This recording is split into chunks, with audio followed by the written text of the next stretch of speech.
Assalamualaikum warahmatullahi wabarakatuh. Sebelumnya, perkenalkan nama saya Nilufar Azmi dari jurusan Kimia Universitas Islam Negeri Maulana Malik Ibrahim Malang dari kelas Kimia A.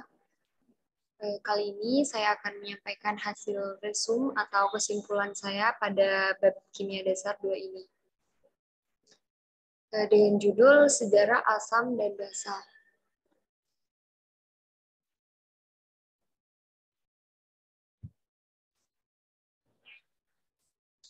Apa sih asam dan basa itu?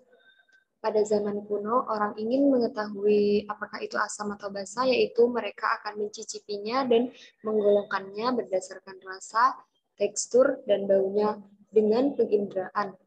Setelah diketahui orang-orang, akan menyebutnya dengan asam.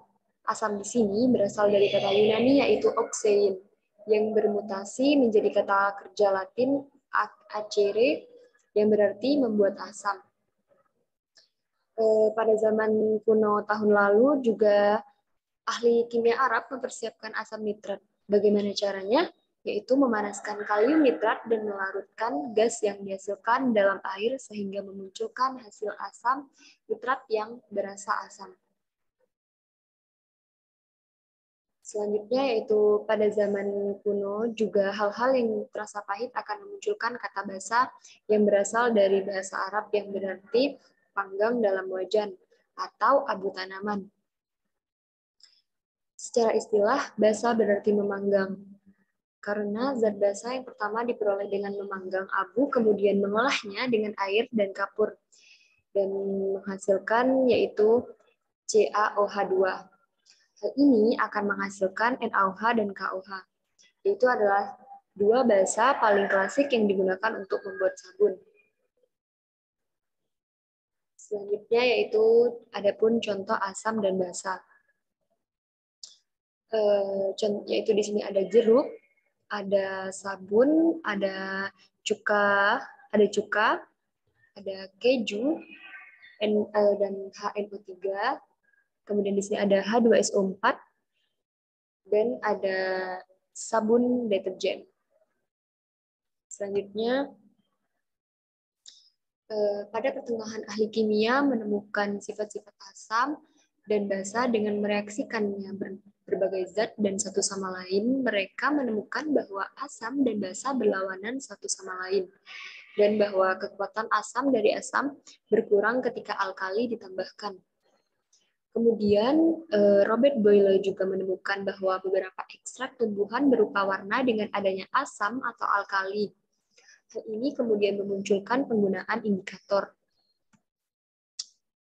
Selanjutnya yaitu bahan alam yang dapat mengalami perubahan warna dalam larutan asam atau basa. Contohnya yaitu ada bunga, umbi, kulit buah, dan daun yang berwarna. Seperti kulit buah manggis, kubis ungu, kunyit, dan pacar air. Selanjutnya yaitu pada abad ke-18 Lavoisier. Yaitu pada abad ke-18 Laurent Lavoisier pada tahun 1743 sampai 1796, yaitu beliau biasa melakukan pertunjukan kimia untuk bangsawan kaya di Paris pada tahun 1776. Ia menemukan gagasan bahwa senyawa unsur atau esensi tertentu dalam asam akan bertanggung jawab atas keasamannya. Karena itulah ia menyebut zat oksigen atau oksigen seperti yang kita kenal sekarang, atau dalam bahasa Yunani yaitu oksis untuk asam dan gen untuk lahir. Dia mengira itu adalah oksigen karena membakar zat-zat seperti batu bara, fosfor, dan belerang, menghasilkan oksida yang bersifat asam ketika dilarutkan dalam air.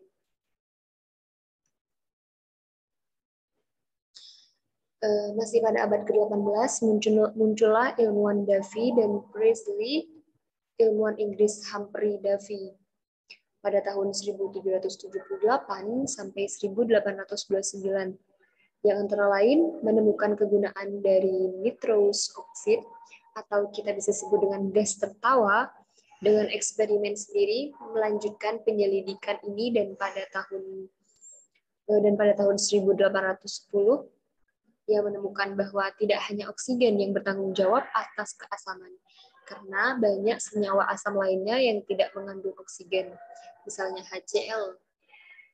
Davy mengusulkan bahwa hidrogen memberikan asam sekitar waktu yang sama.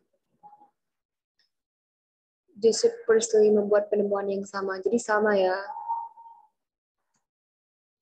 Selanjutnya yaitu penelitian Liebig pada tahun 1840. Selanjutnya dilakukan penelitian oleh Liebig pada tahun 1840, yaitu Justus Freiherr von Liebig pada tahun 1803 sampai 1873. Salah satu ahli kimia besar di Jerman dan pendiri argokimia memperkuat teori Davy dengan menyarankan bahwa asam mengandung atom hidrogen yang dapat digantikan oleh logam untuk membentuk garam. Ini adalah teori yang diterima selama lebih dari 50 tahun sebelum Svante Arrhenius datang. Selanjutnya yaitu teori Arrhenius. Menurut Arrhenius, definisi asam dan basa bisa berjalan seperti ini.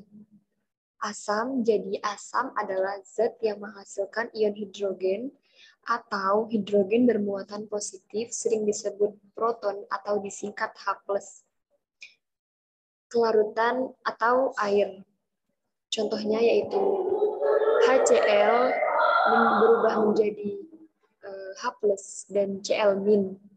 Kemudian untuk basa adalah zat yang menghasilkan ion hidroksil atau OH- jika dilarutkan ke dalam air. Contohnya NaOH yaitu berubah menjadi Na plus OH-. Kemudian asam dan basa menurut Arrhenius dapat bereaksi dalam reaksi neutralisasi dan membentuk air, yaitu H+ bereaksi dengan OH- membentuk H2O.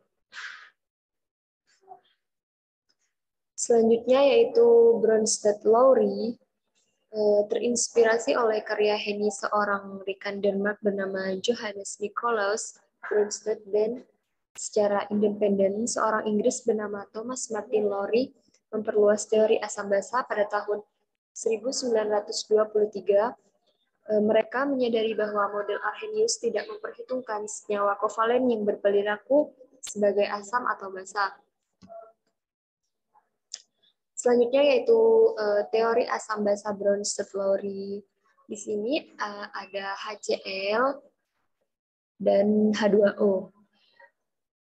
Yaitu HCl di sini berubah menjadi Cl-, kemudian H2O berubah menjadi H3O+. Kemudian pasangannya itu HCl dengan Cl-, yaitu HCl asam basa konjugasi. Kemudian H2O dengan H3O+. Selanjutnya itu ada Gilbert Newton Lewis. Gilbert Newton Lewis di sini yaitu teori asam dan basa modern untuk waktu yang lama. Sistem rujukan adalah air zat yang memberikan proton ke air adalah asam, zat dalam air yang menerima proton adalah basa. Gilbert Newton Lewis pada tahun 1875 sampai 1946. Gebrakan besar Lewis yaitu menyampaikan tentang donor pasangan elektron. Dalam model Lewis, asam adalah zat yang memiliki kulit elektron valensi yang tidak lengkap sehingga dapat menerima PeB atau kepanjangan dari pasangan elektron bebas, dan basa adalah zat yang memiliki PeB yang dapat didonorkan. Jadi, kesimpulan dari teori Lewis ini yaitu asam adalah penerima atau aseptor, kemudian PeB basa yaitu donor PeB. Oke, cukup sekian resume dari saya tentang bab kimia dan tentang sejarah asam basa ini. Terima kasih atas partisipasinya. Saya akhiri. Wassalamualaikum warahmatullahi wabarakatuh.